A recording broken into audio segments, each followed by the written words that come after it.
नमस्कार, India voice देख रहे हैं आप और मैं हूं आपके साथ शिवम दुबे। इंडिया वॉइस का खास प्रोग्राम देवभूमि समाचार में आप सबका स्वागत है। रुक करेंगे खबरों की ओर। आपको बता दें कि देहरादून से बड़ी खबर आ रही है, जहां पर हल्द्वानी हिंसा का मास्टरमाइंड अब्दुल मलिक गिरफ्तार कर लिया है।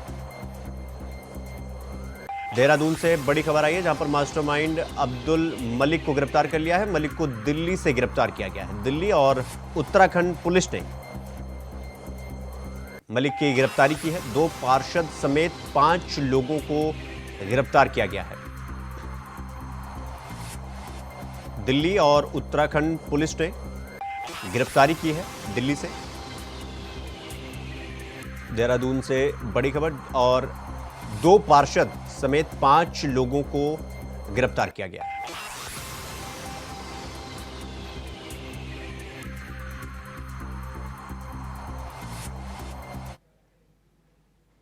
अगली खबर हल्द्वानी से है, जहां डीएम वंदना सिंह के निर्देश कर्फ्यूग्रस्त बनभूमपुरा क्षेत्र में आवश्यक सेवाओं को सुचारू करने के साथ ही मेडिकल स्टोर खुलवाए गए हैं। साथ ही बनभूमपुरा प्राथमिक स्वास्थ्य केंद्र को सुचारू रूप से चालू कर दिया गया है। आपको बता दें कि जोनल मजिस्ट्रेट एपी वाजपेयी ने आवश्यक सेवाओं को सुचारू करवाया और बीमार लोगों के लिए प्राथमिक स्वास्थ्य केंद्र को खोला गया। साथ ही कर्फ्यू प्रभावित क्षेत्र में गैस के साथ ही सब्जी, दूध आदि सामग्री का वेंडर के माध्यम से यह व्यवस्था पहुंचाएगी।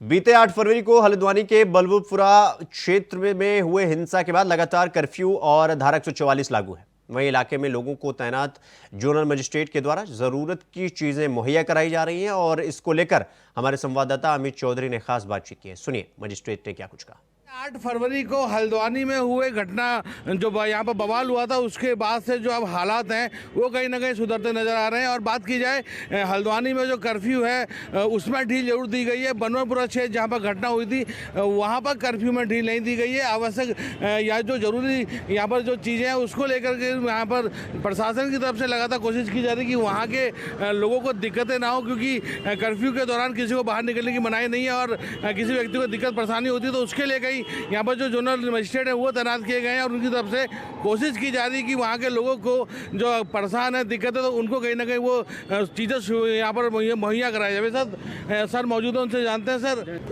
सर आपसे जानना चाहेंगे, अभी आप हल्द्वानी के किस एरिया से होकर के आ रहे हैं, वहाँ पर क्या दिक्कत है सर, कैसा माहौल है वहाँ का, क्योंकि 8 तारीख की घटना के बाद काफ़ी कुछ बदल गया उस जगह पे? देखिए, अभी अंदर स्थिति सामान्य है और स्थितियाँ मुझे लगता है जल्दी जल्दी सामान्य होती जाएंगी जैसे समय बीतता जाएगा। लोगों को दिक्कतों का सामना ना करना पड़े, इसलिए आवश्यक सुविधाएं उनके वहीं तक पहुंचाई जा रही हैं, और ढील देने से कहीं स्थिति बिगड़ सकती है, इसलिए आवश्यक सामग्री ना मिलने से लोगों की दिनचर्या प्रभावित हो सकती है। तो हमारी सबसे पहले की स्थिति यही है कि सबसे पहले उनको आवश्यक सामग्रियाँ, उनको दैनिक जीवन की सारी सामग्री उनको मिल जाए, इसलिए उनके घर घर तक वहीं पहुँचाई जा रही हैं। सर कर्फ्यू लगातार क्योंकि बनभूमपुरा क्षेत्र में अभी भी लागू है और जो सुरक्षा व्यवस्था है वहाँ पर चाक चौबंद की गई है, आप लोग किस तरह से वहाँ पहुँचे, लोगों से कैसे बातचीत हुई और लोगों का क्या कहना है, क्योंकि आपने वहाँ बातचीत की होगी? देखिए, अभी तक तो जो लोग वहाँ पर कह रहे हैं अलग अलग प्रतिक्रियाएं सामने आ रही हैं और उनको कुछ भी कहना अभी जल्दीबाजी हो जाएगी, लेकिन फिलहाल मुझे उम्मीद है कि जल्दी स्थिति सब नॉर्मल हो जाएंगे। सर जैसे आपको वहाँ पर तैनात किया गया, किस प्रकार से सर आपका एरिया है और किस प्रकार से आपके और क्या काम है, किस प्रकार से आप वहाँ की निगरानी कर रहे हैं? देखिए, हमारे पास सारे फोर्स है, सीओ साहब वगैरह है, इंस्पेक्टर साहब वगैरह, हर नाके पे, हर मोड़ पे, चौकी पे पुलिस फोर्स और सीआरपीएफ और हमारे आईटीबीपी सब पूरी तैनात है वहाँ पे। और कोशिश यही की जा रही है कि किसी प्रकार की कोई अव्यवस्था कहीं से भी किसी भी तरह से फैलने न पाए। तो साफ तौर से आप देख सकते हैं कि यहाँ पर बनभूमपुरा क्षेत्र में लगातार क्योंकि अव्यवस्था ना फैले उसको लेकर के प्रशासन ने लगातार तैयारी की है। 5 जोन में यहाँ पर बनभूमपुरा क्षेत्र को बांटा गया है, साथ यहाँ पर जोनल मजिस्ट्रेट तैनात किए गए हैं, उन्हीं की तरफ से लोगों के बीच में जाया जा रहा है और यहाँ पर उनको जो ज़रूरत की उनकी चीज़ें उन तक पहुँचाई जा रही है। आप देख सकते हैं ये सारे बॉर्डर्स एरिया हैं बनभूमपुरा क्षेत्र के, यहाँ पर लगातार पुलिस तैनात है और अंदर किसी को भी जाने की मनाही नहीं है। हम लोगों को भी कहा गया है कि सुरक्षा दृष्टि को देखते हुए आप अंदर ना जाएं, इसलिए हम यहाँ से आपको स्थिति का जायजा बता रहे हैं। आप साथ देख सकते हैं पुलिसकर्मी मौजूद हैं, लगे हुए हैं, किसी प्रकार से कोई गतिविधि अगर पाई जाती है तो उस पर फौरन एक्शन यहाँ पर लिया जा रहा है और धारा 144 बनभूमपुरा क्षेत्र में लगातार जारी की गई है और किसी को भी यहाँ पर बाहर निकलने की अनुमति नहीं है। Amit Chaudhary, India voice, Haldwani. तो वहीं हल्द्वानी हिंसा मामले को लेकर मुस्लिम संगठन के नेता भी हल्द्वानी पहुंचे हुए हैं। जमीयत उलेमा हिंद और जमात इस्लामिया हिंद के नेताओं ने एसडीएम से बातचीत की। उन्होंने कहा कि बिना कोर्ट के आदेश पर अतिक्रमण तोड़ने की कार्रवाई की गई, जिसके बाद बवाल हुआ और हकीकत यह है कि हजारों लोग पलायन कर चुके हैं। लिहाजा ये अपील है कि लोगों में डर खत्म होना चाहिए। जमीयत उलेमा हिंद के प्रतिनिधियों ने कर्फ्यूग्रस्त इलाके में जाने के लिए प्रशासन से अपील की, लेकिन प्रशासन नहीं माना।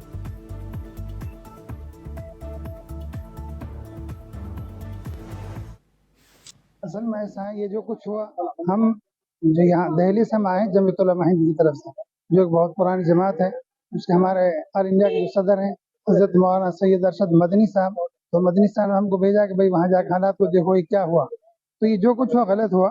असल में ऐसा है कि वहाँ जो जगह थी, मदरसा मस्जिद जो भी था, उसको जल्दबाजी में ये कुछ सब कुछ हुआ, क्योंकि उस पर अभी कुछ दिन पहले 30 तारीख को उन्होंने वहाँ नोटिस चस्पा किया कि साहब ये सील लगा दी गई, इसको खाली करना है, सील लगा दी। सब लोग अपने इत्मीनान से, कोई बात नहीं, सील लग गई, कोई बात नहीं, जब जो कोर्ट का फैसला आएगा हम उसको मंजूर। यहाँ पे बात हुई जिस प्रकार से हल्द्वानी के बनभूमि में आगजनी की जो घटना हुई और तमाम यहाँ पे मौतें हुई हैं, किस तरह देखते हैं? हाँ, ये बहुत निंदाजनक बात है और बहुत ही हमारे लिए दुख की बात है कि हमारे मुल्क के अंदर इस तरह का माहौल पैदा हुआ कि आपस में टकराव की शक्ल पैदा हुई है आवाम में और जो है प्रशासन में। ये नहीं होना चाहिए था, लेकिन इसके लिए इसमें जल्दबाजी की गई, चाहे निगम पार्षद की तरफ से, यहाँ की इंतजामिया की तरफ से डेमोलिश करके। अगर कोर्ट में कोई मामला था तो कोर्ट के ऑर्डर के आने का वेट करना चाहिए था और जो भी कोर्ट का डिसीजन होता उसके बाद उसकी कार्रवाई की जानी चाहिए थी। जल्दबाजी में फैसला लिया गया जिसकी वजह से हालात खराब हुए हैं, लेकिन ये हालात खराब नहीं होने चाहिए थे। जाने चली गई हैं 6, अब वो वापस नहीं आ सकते हैं। उन लोगों का क्या कसूर था या नहीं था जो चले गए हैं, वो तो इस दुनिया में नहीं रह गए। जिनको चोट लगी वो भी गलत हुआ है, आगजनी की गई वो भी गलत हुआ है, हम उसकी हिमायत नहीं कर सकते। खबरों में आगे बढ़ेंगे। आपको बता दें कि उत्तराखंड के हल्द्वानी हिंसा को लेकर कर्फ्यू के साथ धारा 144 लागू की गई थी, तो वहीं हल्द्वानी से सटे उधम सिंह नगर में हाई अलर्ट जारी कर दिया गया था। जसपुर में भी भारी संख्या में पुलिस फोर्स को तैनात किया गया था। जसपुर को पुलिस छावनी में तब्दील कर दिया गया था। आज जसपुर में पुलिस प्रशासन ने दल बल के साथ मार्च निकाला, जो कि सुभाष चौक से शुरू होकर नगर के मुख्य मार्गों से होता हुआ जसपुर कोतवाली पहुंचकर खत्म हुआ, ताकि क्षेत्र में शांति व्यवस्था बनी रहे।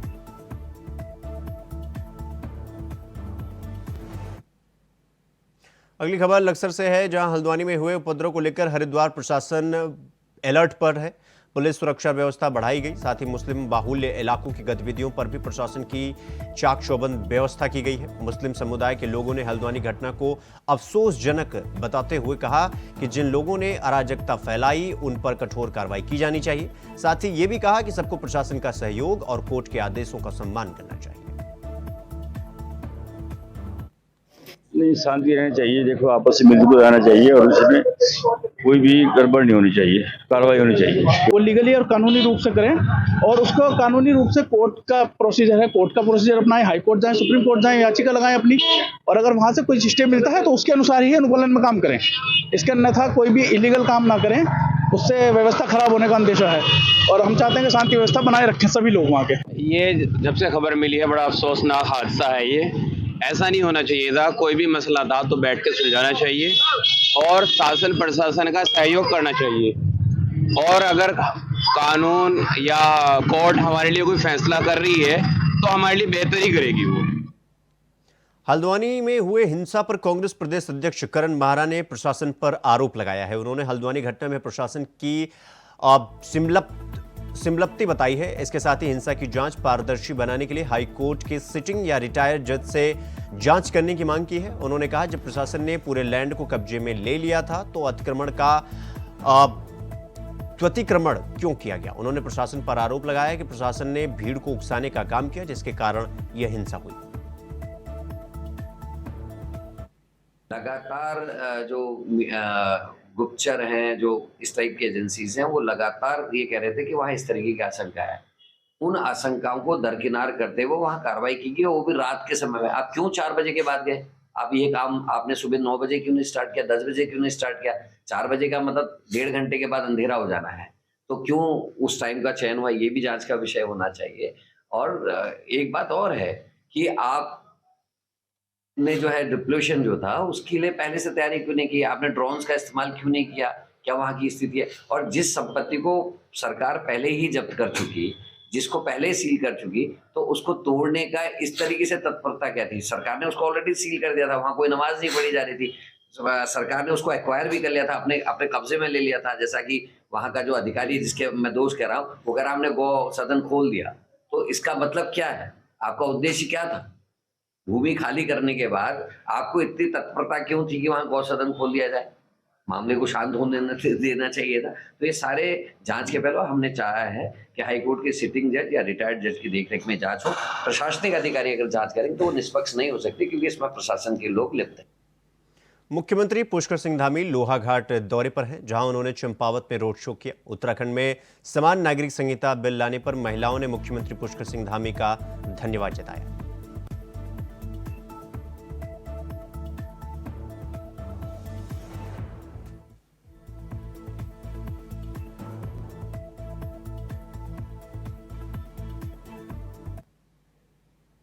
बनबसा में गांव चलो कार्यक्रम में पहुंचे मुख्यमंत्री पुष्कर सिंह धामी। फागपुर गांव से गांव चलो अभियान का शुभारंभ किया गया। गांव चलो अभियान को संबोधित करते हुए सीएम धामी ने कहा कि उत्तराखंड ने विधानसभा में यूसीसी यानी यूनिफॉर्म सिविल कोड बिल पारित करके और हमारी महिलाओं के लिए समान अधिकार सुनिश्चित करके इतिहास रचा है और हम देश का नेतृत्व कर रहे हैं, संवैधानिक रास्ते पर हैं। यूसीसी पहला वादा था जो हमने चुनाव से पहले अपने लोगों से किया था।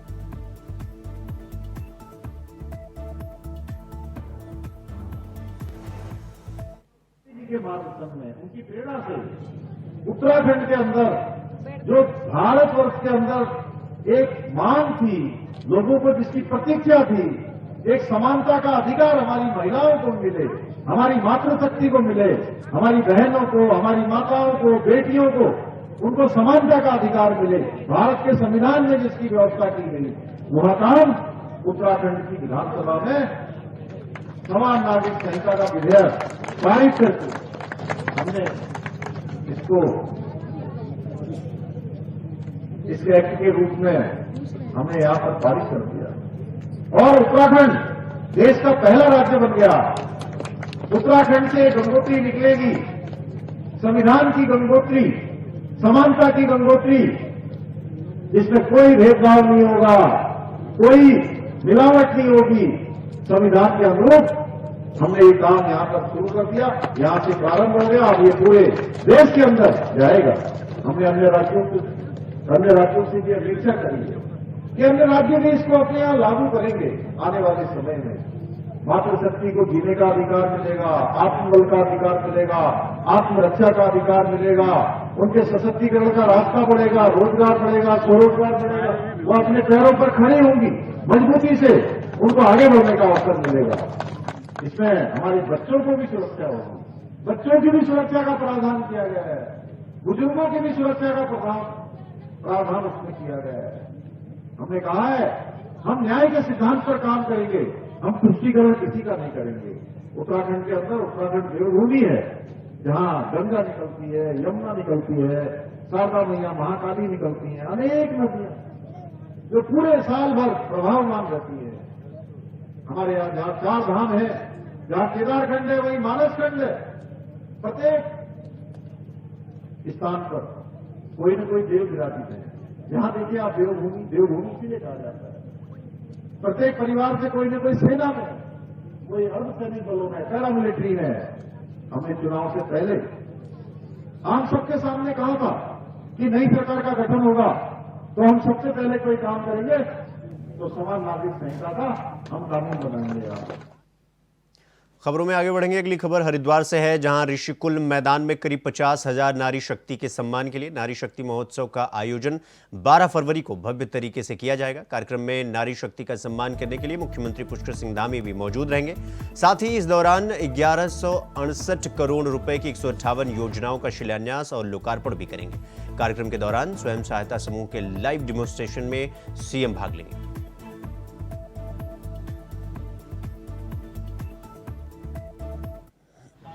इस पर देखिए, कल लगभग 12 बजे करीब माननीय मुख्यमंत्री जी यहाँ पर पहुँचेंगे और लगभग 158 हमारी योजनाएं हैं और जो कि लगभग 1168 करोड़ की है, उनका शिलान्यास होगा, लोकार्पण होगा। उसके बाद जितनी भी एसएचजीज हमारी जनपद में काम कर रही हैं, उसमें लाइव एक डेमोन्स्ट्रेशन होगा जिसमें माननीय मुख्यमंत्री जी खुद इसमें प्रतिभाग करेंगे। फिर जहाँ पे आप लोग खड़े वहाँ से आगे जाके स्टेज की तरफ जाके जितने भी नारी शक्तियाँ जो हमारी आई हैं पूरी जनपद से आएंगी, कन्याएं हमारी आएंगी जिनको एक शक्ति का हम प्रतीक हम मानते हैं, तो उनका भी पूजन होगा। यही प्रोग्राम है। खबर देहरादून से है। उत्तराखंड में लोकसभा सीटों पर प्रबल दावेदार नेता प्रतिपक्ष यशपाल आर्य और पूर्व प्रदेश अध्यक्ष गणेश जोशी ने चुनाव से दरकिनार कर लिया है। उत्तराखंड प्रदेश प्रभारी कुमार शैलजा से बातचीत करने के बाद दोनों नेता चुनाव न लड़ने के नतीजे पर पहुंचे हैं, जिससे राजनीतिक हलचल अब तेज हो गई है। दोनों नेताओं का कहना है कि पार्टी जिस भी प्रत्याशी को उतारेगी उसका पूरा समर्थन किया जाएगा। आपको बता दें कि नेता प्रतिपक्ष यशपाल आर्य नैनीताल, उधम सिंह नगर और अल्मोड़ा सीट से मजबूत कैंडिडेट थे। वहीं पूर्व प्रदेश अध्यक्ष गणेश गोदियाल पौड़ी गढ़वाल से प्रबल दावेदार थे। देखिए, मैं चुनाव में लोकसभा चुनाव के संदर्भ में कहना चाहता हूं कि मैं एक कार्यकर्ता के तौर पर जहां मेरी आवश्यकता होगी, जहां पार्टी का फैसला होगा, एक कार्यकर्ता के रूप में काम करना चाहूँगा। चुनाव प्रचार में भागीदारी करूँगा। न मैं अल्मोड़ा संसदीय क्षेत्र से उम्मीदवार हूँ, न मैं नैनीताल उधम सिंह नगर क्षेत्र से दावेदार हूँ, और मैंने साफ तौर से पार्टी नेतृत्व को भी हमारी प्रभारी आदरणीय शैलजा जी को भी मैंने अपनी भावनाओं से अवगत करा दिया है। जो स्ट्रिंग कमेटी थी उनसे भी मैंने साफ तौर से कहा है कि मेरी दावेदारी अगर कहीं से आ रही है तो जो मेरे नाम को प्रपोज कर रहे हैं तो मैं उम्मीदवार नहीं हूँ। मैं पार्टी के लिए काम करना चाहूँगा, चुनाव प्रचार में भागीदारी करना चाहूँगा। तो वहीं कांग्रेस की प्रदेश प्रभारी उत्तराखंड दौरे पर रही, जिसमें उन्होंने राज्य के कांग्रेस पदाधिकारियों और नेताओं से बातचीत की। क्षेत्र के मुद्दों को उठाने के साथ साथ प्रदेश प्रभारी ने चुनाव एकजुटता से लड़ने की टिप्स भी दी, जिसका जायजा लिया हमारे संवाददाता तुषार गुप्ता ने।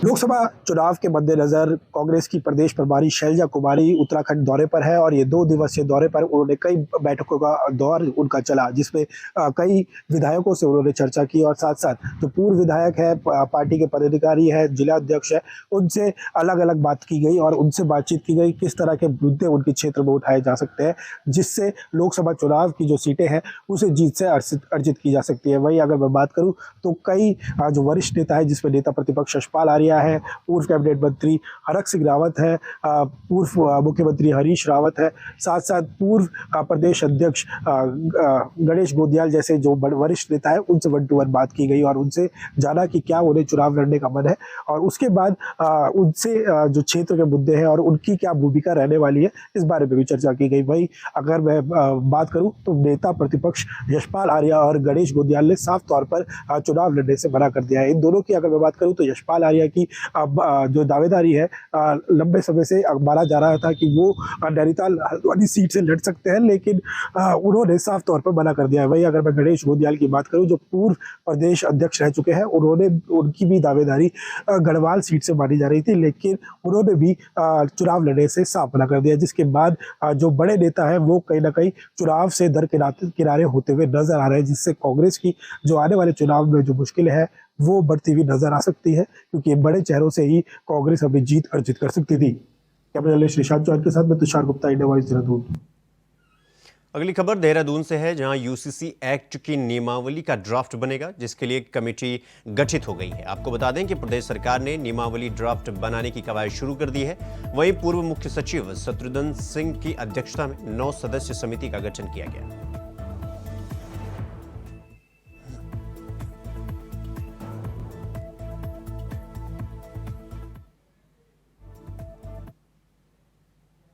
अगली खबर रुड़की से है, जहां किशनपुर जमालपुर गांव के ग्राम प्रधान परवीन बनों पर फर्जी दस्तावेजों के आधार पर चुनाव आयोग को गुमराह करने के आरोप लगाए गए हैं। भाजपा नेता ने कहा कि उनकी शिकायत पर ग्राम प्रधान के खिलाफ रुड़की के खंजरपुर राजकीय इंटर कॉलेज के प्रिंसिपल को जांच सौंप दी गई है, जिस प्रिंसिपल ने ग्राम प्रधान के नाम फर्जी टीसी जारी की थी, जिसकी जांच ज्वाइंट मजिस्ट्रेट के द्वारा कराई गई तो पूरा मामला फर्जी पाया गया। बीजेपी नेता ने बताया कि परवीन बानो ने ग्राम प्रधान चुनाव के दौरान अपनी 8वीं क्लास की टीसी चुनाव आयोग में जमा कराई थी, जो कि पूर्णतया फर्जी थी। इसकी शिकायतें लगातार ग्रामीण कर रहे थे और अब इसकी जांच के दौरान वो टीसी फर्जी पाई गई। तब इनका कार्यक्रम 2 जगह पे है, एक तो पहले चंपावत में होना है, उसके बाद यहाँ पे होना है। तो यहाँ लगभग अभी जो टेंटेटिव है, प्लान फाइनल नहीं हुआ है, वो 2:30 बजे के आसपास का होना है। 1 घंटे का कार्यक्रम है, जिसमें अभी जो प्लान है कि नितिन गडकरी साहब आएंगे, चीफ मिनिस्टर साहब रहेंगे, यहाँ के जो विधायक और एमपी हैं वो सब अवेलेबल रहेंगे इस प्रोग्राम में। जो टेंटेटिव शेड्यूल अभी फाइनलाइज नहीं हुआ।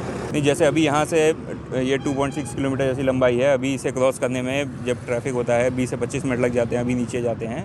अब ये 2 किलोमीटर आप, क्योंकि 80 की डिज़ाइन स्पीड पे है, तो वो डिस्टेंस अब जो 20-25 मिनट का था वो 2 मिनट का होगा, 2 या 3 मिनट के अंदर का। तो काफ़ी टाइम बचेगा उससे, ट्रैफिक जाम की समस्या निजात होगी। और जब पीक आता है, जब 4 धाम का यात्रा आती है, उन सब टाइम पे काफ़ी कुछ मतलब नीचे जो सर्विस रोड में कई बार पार्किंग की समस्या आती है, ये सब इन सबका सोल्यूशन मिल जाएगा। खबर हरिद्वार से है, जहां पुण्य श्लोक अहिल्या देवी धर्मपीठ ने पहली बार उत्तराखंड के हरिद्वार में पुण्यलोक अहिल्या देवी होलकर राष्ट्रीय पुरस्कार का आयोजन किया। निरंजनी अखाड़े के पीठाधीश्वर स्वामी कैलाशानंद गिरी की अध्यक्षता में कार्यक्रम आयोजित किया गया। वहीं कार्यक्रम में हाईकोर्ट के रिटायर्ड जज लोकपाल सिंह समेत बड़ी संख्या में लोग मौजूद रहे। पता है कि अहिल्याबाई होलकर देश की परंपरा में आज से लगभग सैकड़ों वर्ष पूर्व, 500-600 वर्ष पूर्व अहिल्याबाई होलकर ने बहुत सारे मठ मंदिरों का उद्धार किया, जिसमें काशी विश्वनाथ जी हैं, सोमनाथ मंदिर है, अन्य जो देश के बड़े मंदिर हैं, मठ मंदिर हैं, उस सभी मंदिरों का जीर्णोद्धार अहिल्याबाई होलकर ने किया। महाराष्ट्र ही नहीं, अभी तो पूरे देश में वो पूजनीय हैं और उनको हम सब कहीं न कहीं एक देवी का अंश मान करके देवी का अवतार मानते हैं। उन्होंने सनातन धर्म को एक बल दिया है। उस अहिल्याबाई होलकर पुरस्कार से पुरस्कृत यह संस्था सबको करती है। मैं पुनः इस संस्था को बहुत बहुत बधाई और साधुवाद देता हूँ। मैंने कहा कि प्रधानमंत्री जी अहिल्याबाई होलकर के बाद इस देश में प्रधानमंत्री नरेंद्र मोदी जी के द्वारा मठ मंदिरों को, परंपराओं को जो बल मिल रहा है वह निसंदेह अविस्मरणीय है और वो शब्दों से उसका वर्णन कर पाना संभव नहीं है। अगली खबर चंपावत के बनबसा से है, जहां भारत नेपाल सीमा क्षेत्र में पुलिस टीम को बड़ी सफलता हाथ लगी है। पुलिस ने नेपाल से तस्करी कर भारत लाई गई 25 किलो से ज्यादा चरस के साथ 2 नशा तस्करों को गिरफ्तार कर लिया है। पकड़ी गई चरस की कीमत अंतर्राष्ट्रीय मार्केट में लगभग 50 लाख के आसपास आंकी जा रही है। को पकड़ा गया जो नेपाल से एक गाड़ी के नीचे की तरफ मॉडिफाइड करके चरस जो है 25 किलो 25.5 किलो लगभग चरस पकड़ी गई। इसका अंतर्राष्ट्रीय 50 लाख की कीमत है। तो इनको पकड़ने में हमारी टीम ने महत्वपूर्ण योगदान दिया हमारे एसपी महोदय की वजह से। खबर देहरादून से है, जहां 10,000 के इनामी बदमाश से रानी पोखरी थाना पुलिस की मुठभेड़ हो गई। मुठभेड़ के दौरान पुलिस की गोली लगने से बदमाश घायल हो गया, जिसके बाद आरोपी को गिरफ्तार कर लिया गया। आपको बता दें कि आरोपी को जॉली ग्रांट स्थित हिमालयन अस्पताल में भर्ती करा दिया गया है।